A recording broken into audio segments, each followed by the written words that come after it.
immunity. Michael D. spoke about the international conventions. The principle of international conventions in relation to crimes against humanity, which is what these constitute, is that the international community does not recognize and never will the notion of impunity. That is, that you can be safe to carry out certain crimes because the state or states will protect you. Equally, there can be no immunity from prosecution. There are some cases where people involved who are the perpetrators of these dreadful crimes, they are very old. But old age does not diminish or wither the crimes. And this again is something that the state has to address and its law officers have to address. The responsibility and the guilt for savage cruelty and savage sexual abuse. What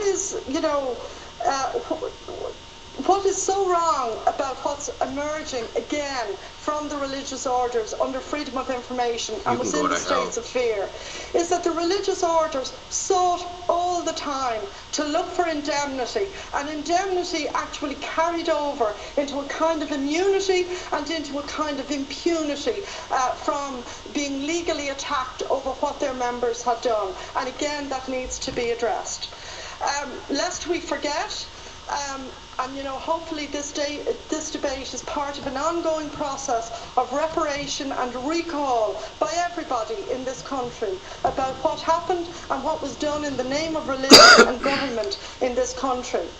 I mean, we still have no understanding as a society as to why so many children in this country were committed to institutions. People mark it as happening from after the famine and because of a seed of Jansenism and extremity in the Catholic Church that was probably only matched in recent times by people like the Taliban in Muslim countries. We had the same kind of, what Owen Harris has referred to as a kind of toxic cocktail in an article he wrote in the Sunday Independent about 2 weeks ago of nationality, land and religion, what Corkery described, that mix, that fervent mix of nationality, land and religion that produced a culture of cruelty, that produced a culture of secrecy and a culture of denial. And hopefully we're moving away from that.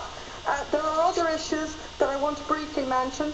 The children who are detained in adult mental institutions, that's not referred to in the Ryan report.